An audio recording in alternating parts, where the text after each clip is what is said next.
All right. Well, we should be live here on Real Fridays. I'm Dr. Rick Rock, one of the founders of Real Fridays. Actually, Jeremy Potter, myself, and Brock Cassidy started Real Fridays about 3 years ago, and just Ross, for your benefit, the genesis of really the podcast was to focus on real talk. It was almost like talk beyond the marketing talking points that vendors or even mortgage companies tend to speak to, right?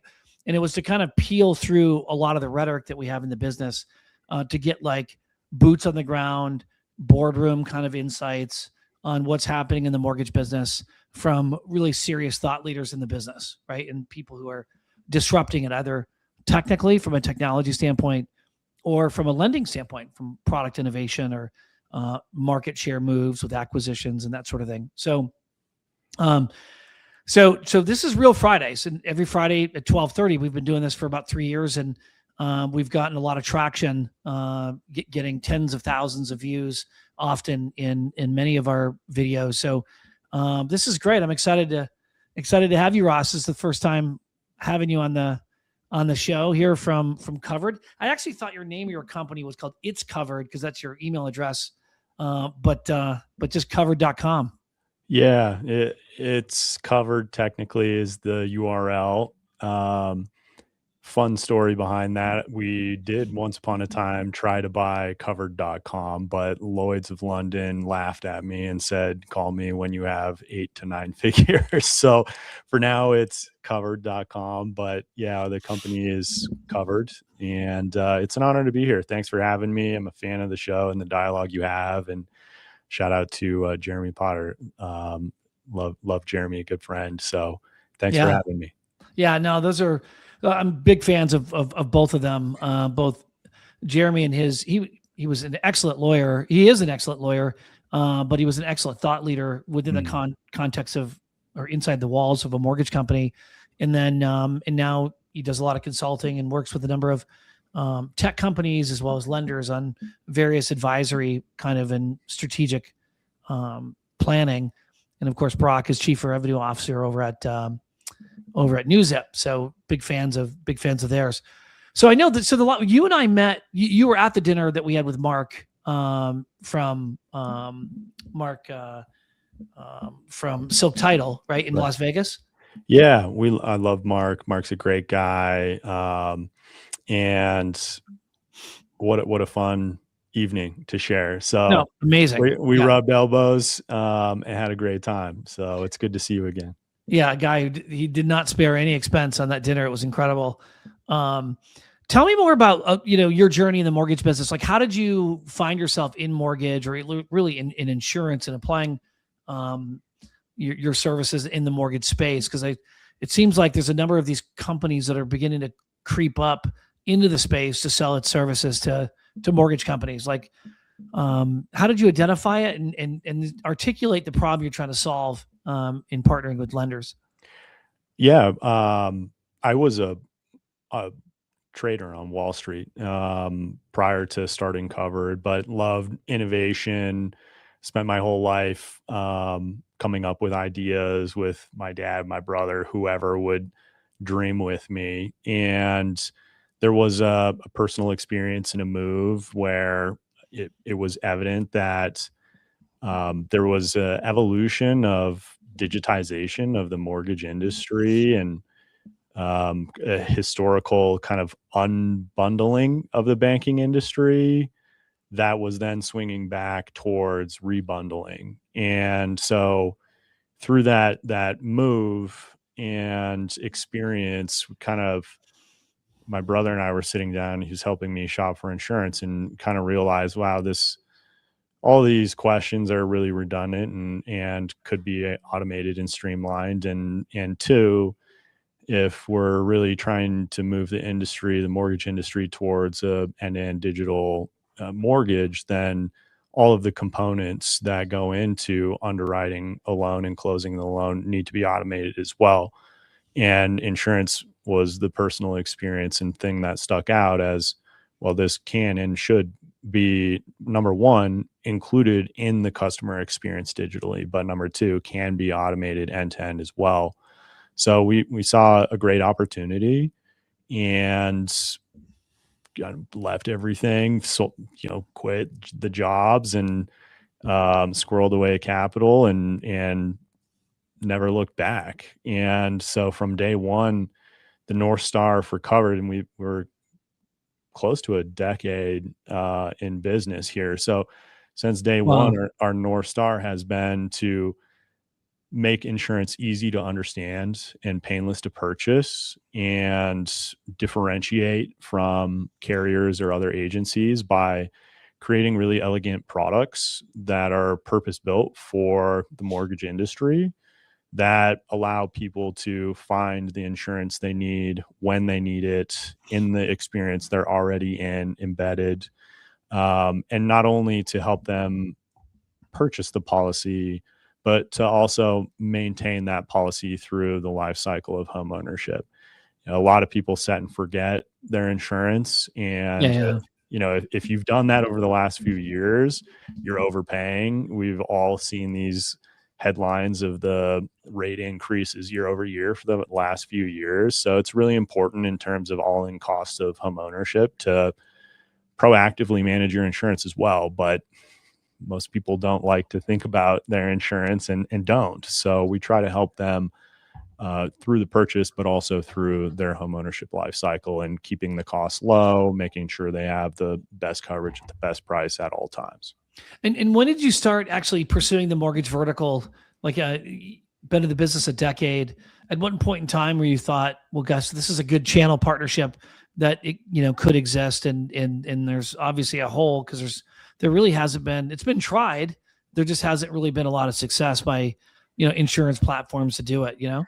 Yeah, well, it's complicated. It's very complicated, Yeah. and we've seen a lot of national scale or even smaller type carriers and agencies try to step into it that know insurance but don't know mortgage.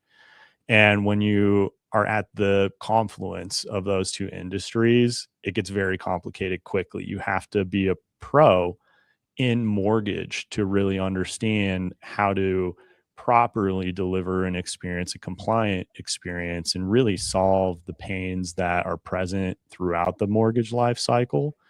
And we've seen pretty much everybody fall short. So we're hyper focused on that. It took quite a bit of time for us to become pros. We're very blessed to have some early friends and mentors and advisors, Jeremy Potter included, help us figure out the real pains and problems in the industry and navigate the complexities of regulation.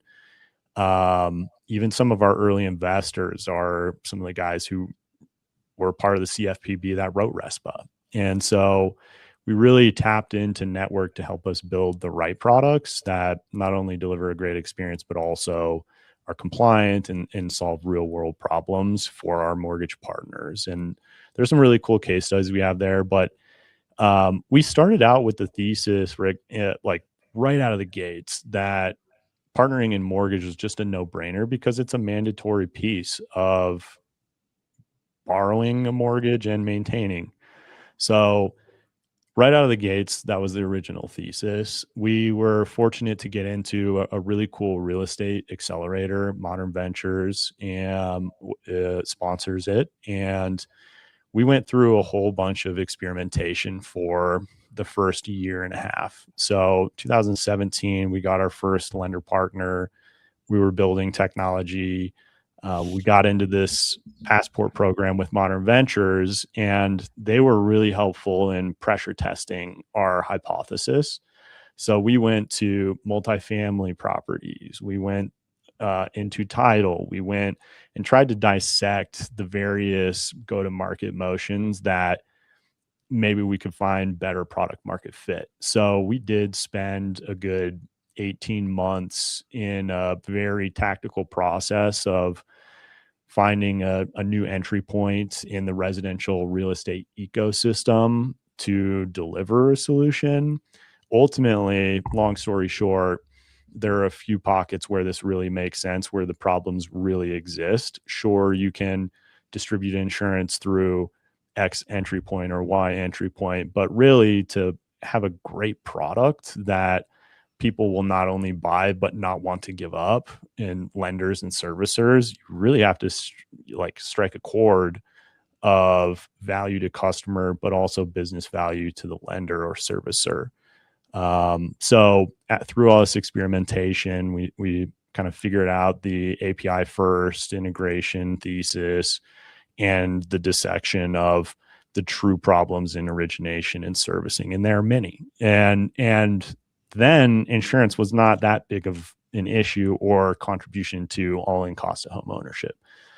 That equation has drastically changed over the last 3-4 years. And so I would say we've been fortunate to have a huge tailwind of a very challenging insurance market that has kind of woken the industry up to, holy cow, insurance is required, but it can also bust a deal or cause a borrower to go into delinquency. Like, there are real world problems that happen now because of insurance. So we're here to solve it.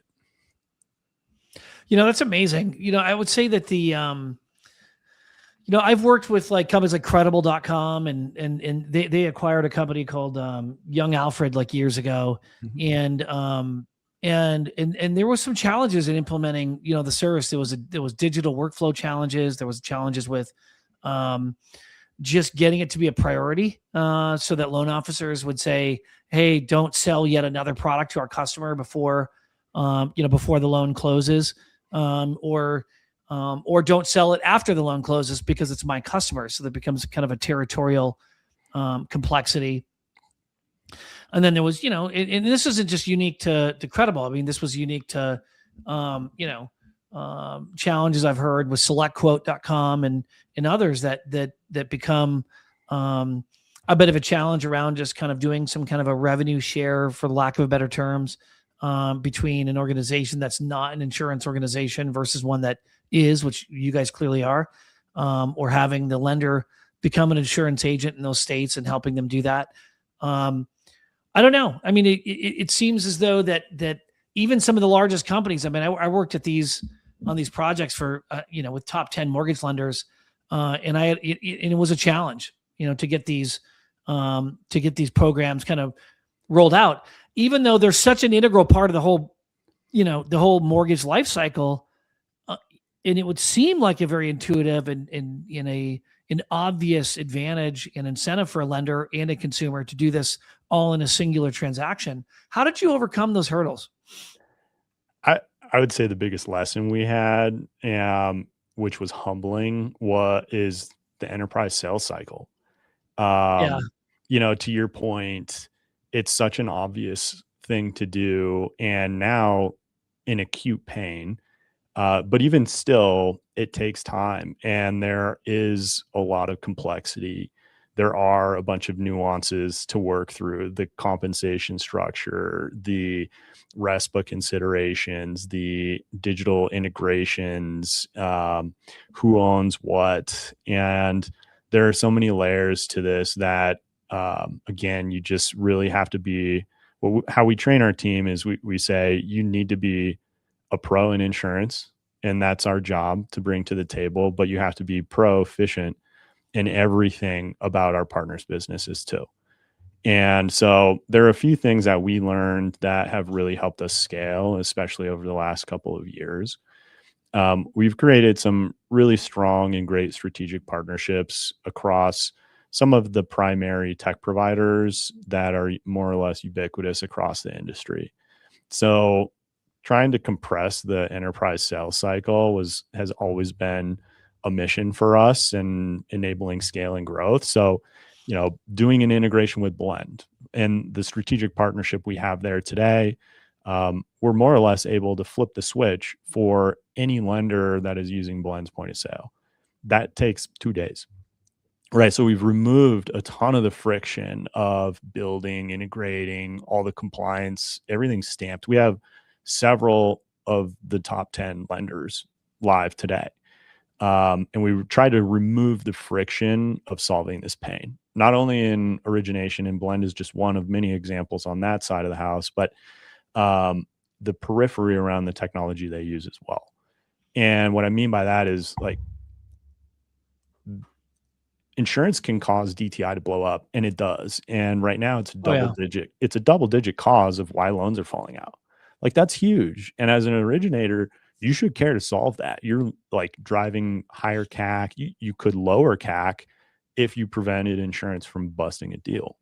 So educating the customer and integrating into various other experiences that the customer is exposed to educate them as they're going through pre-approval or Yeah. pre-close, et cetera. Like you can do more. And we help partners and we have integrated into the ecosystem beyond just the point of sale But to like, really help drive what's that. the general adoption, would you say, from point of sale? And at what point of the point of sale are you actually introducing the insurance product to the consumer? Is it like right at origination? Is it at, execution of the LE? Is it during, underwriting? Like at what point do you actually introduce it? And then what would be a typical weather vane kind of adoption expectation?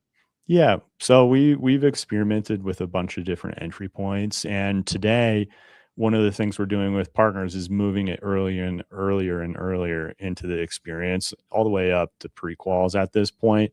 If you're looking at 3 different properties, getting ready to package offers and proceed with one, you probably ought to run an insurance quote before you actually draft that offer. And we're even seeing in a lot of deals, especially in California, that they're writing contingencies about insurance into the deals now. So getting ahead of that is really important. So we're helping our lender partners kind of move earlier, pre-disclosure. And where it really starts to pick up though is after the disclosures are signed and you're moving into the closing process.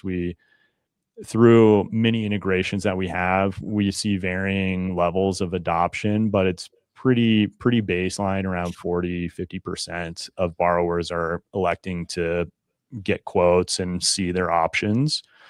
And it's continuing to grow. And it's not only purchase, but it's refi too, right? We have some cool technology that helps collect policies, analyze them, and even requote them in a refi to see if we can help lower the cost of insurance. So the lender looks like a hero. Most of the time it's trying to lower the payment, right? So let's look at insurance too and see if we can pick up some savings there. So we've got a couple of experiences and a couple entry points that are driving real value. So what would, and maybe I missed it. Did you give it like an estimation of what you'd expect to be? I mean, I imagine it depends on the entry point as far as what the expected sort of capture rate would be on the insurance side. But what do you model in for that? It really varies. Yeah, like plus or minus. It varies. Like I would say 30 to 50%, depending on That's the pretty high. integration for the borrowers who are going through a flow that engage with us. Yeah. And then, depending on the loan type, the geography, conversion can be 20% plus. Yep. Yeah.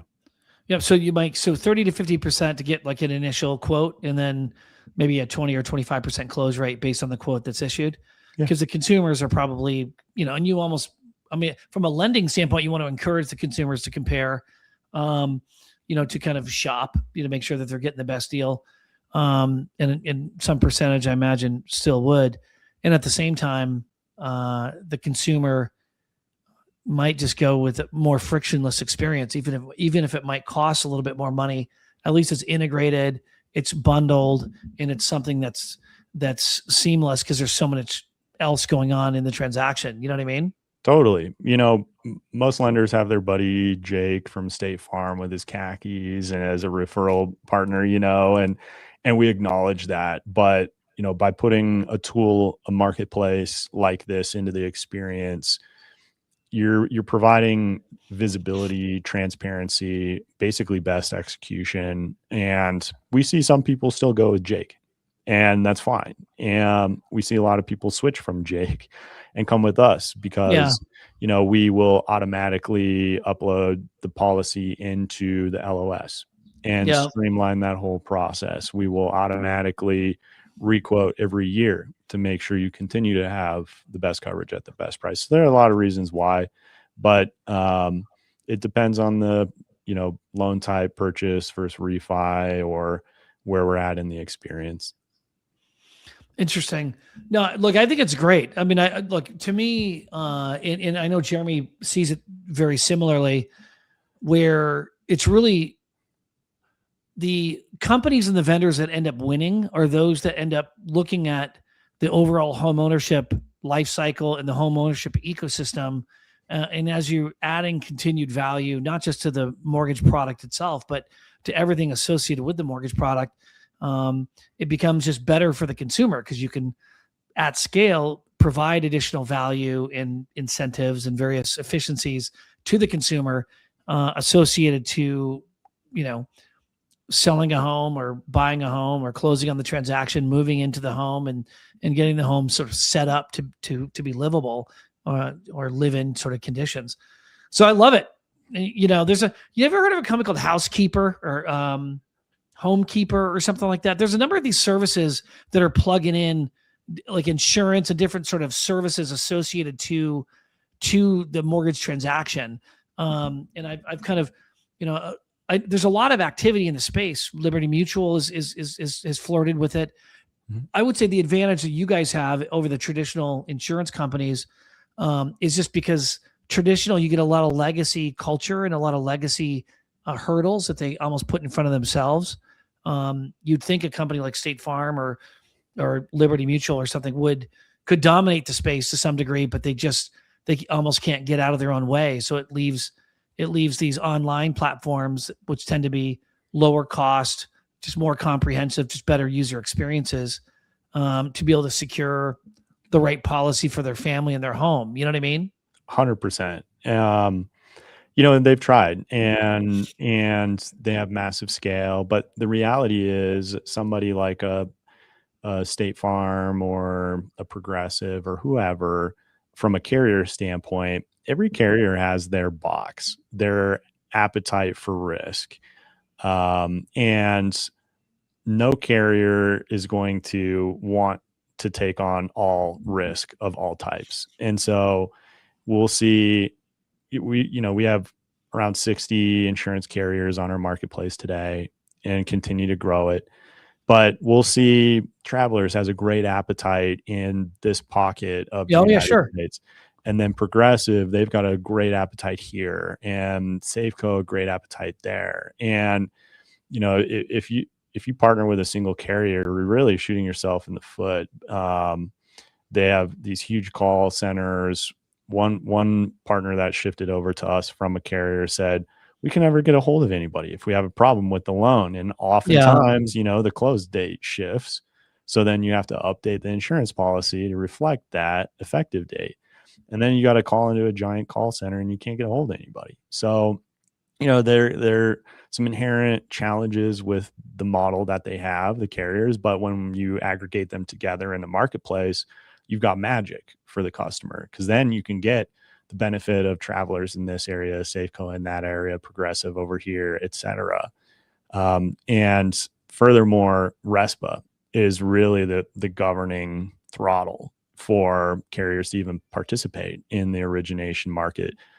You have to have multiple quotes. You have to provide choice, right? Yeah.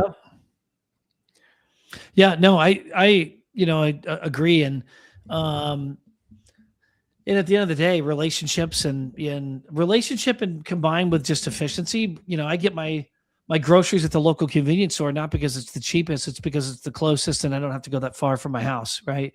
And that's a conscious decision that I'm making. I love it. I think there's a big opportunity. I think there's a great opportunity for NFM. I'd love to get the right audience in place to be able to evaluate this, much more seriously. Let's do it. Let's do it. Yeah, no, honestly, because the biggest thing that I think that any company, whether it's NFM or others, is just going to be a matter of scope and time and attention, right? Because there's always other priorities at stake, right?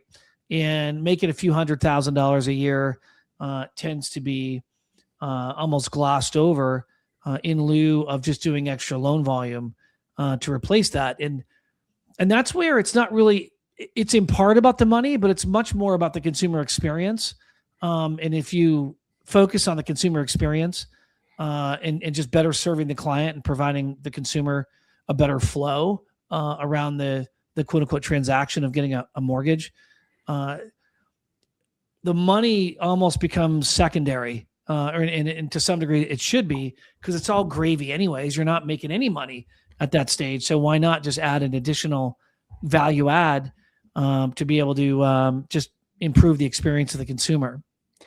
I think that is exactly what most of the industry has gotten wrong. And insurance is such an obvious ancillary revenue source. Yeah. But what if I told you or any lender out there that we could improve the conversion, reduce your CAC, help the pull through, and deliver a better experience? You know, the cost savings could potentially even materially outweigh whatever revenue we could share.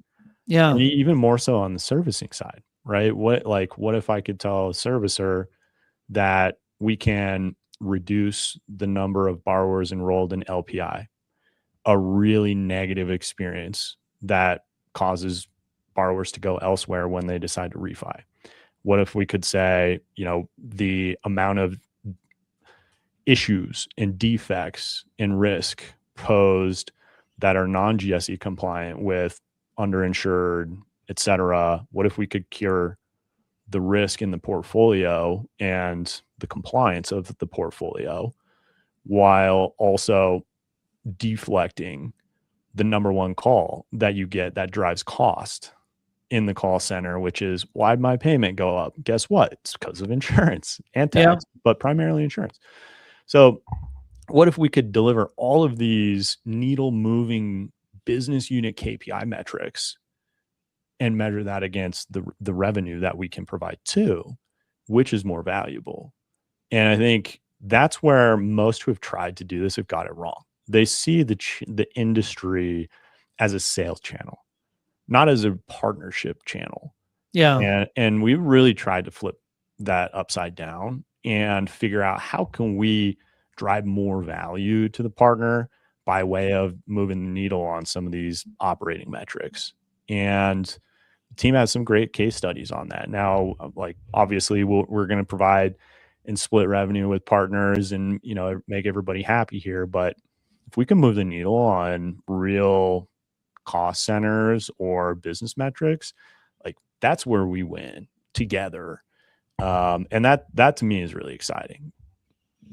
No, I love it. No, I agree with you. And I think that's where kind of the alignment. I mean, I think you have to have some scale. Otherwise, I think maybe to smaller organizations, it might be a bit of a distraction. But I would say that to most mid-sized to large enterprises, this really is kind of a no-brainer. And I might be selling the small to mid-sized companies short by saying it might be a distraction, but I do think in any event, it's a massive uptick in convenience for the consumer to be able to present this to them, you know. 100%. Well, those small enterprises, right, they're going to be more cash strapped and more disciplined in prioritization. And that's where some of these pre-built integrations are just critical, right? Like the blend integration, the CRM integrations, et cetera. Having a flip the switch turnkey solution, we can help them too. You know, we may not be able to go as deeper in the stack for solving the breadth of the business KPIs, but we can definitely turnkey, flip the switch, and add value to the borrower experience across the life cycle. So we're not counting anybody out. We're trying to help everybody. No, I love it. I think that we definitely need to set up some discussions with NFM for sure. And because we have our own POS, Christos is really one of the most innovative CIOs I've worked with, in the business, and he's really very, innovative and organically building new solutions that are very custom to NFM, but also provide kind of unique value. We have a POS that spans across dozens and dozens of languages, from Hmong to Vietnamese to Chinese to German to really any language that's sort of spoken. It's amazing what he's been able to do to be able to accommodate different constituencies, and for loan officers that join the organization. So be able to add something like this through that experience, I think would be a real solid start in building a more of a home ownership ecosystem. What a gift to the LOs in your organization to have high caliber talent like that, and homegrown solutions is such a blessing to LOs. And I think that's great that you guys invest in that. And I'd love to whiteboard and chop it up and see what we can do as an innovation partner. And where are you headquartered? We're headquartered in Denver. We're a distributed team, right. But we have our primary headquarters in Denver. And then what's your head count for staff? How have you grown over the last decade or so? Today we're around 130, 140 full-time. Everybody's US based, onshore. Everybody's, we've got our licensed agency that we run and our service team all in-house, but distributed. So we've had great partnerships and great capital sponsors to help us grow this business, and it's an exciting time. I love it. Well, I'd love to set something up, and what I'll do is I'll make sure that when I close off this interview portion here, I'll make the video accessible to you and your team. Cool. Typically, we can split this up into different reels and stuff where you can post on Instagram or on LinkedIn, and I think it could be of some value. I appreciate that. So I appreciate that, and I'm excited to chop it up with you and see what we can do with your organization, and it'd be fun. I'd appreciate the opportunity. Are you going to the IMB conference in? I'm scheduled to go. We have team that'll be out there. So, will you be there? Yeah, I'm going to be there, and our CEO will be there, our president will be there, and our head of operations, whatever, our head of strategy will be there. So it may not be a bad opportunity to just grab a beer and just kind of, mind share a little bit about how we could do this. But I think it'd be great. It'd be great to meet up with your team. That sounds great. Count me in. Let's do it. Good deal. Well, Ross, I appreciate you joining us here on Real Fridays, and I'm looking forward to sharing this video to you and your team. It's live, so you'll get, I'm sure, some feedback here, from this recording. Dr. Rick, you're the man. It's an honor. I appreciate you inviting me on today, and congrats on the growth of the platform that you have here, and also with the organization at NFM. So, thank you, man. Looking forward to it. Talk to you soon. Talk soon. Thanks. Bye.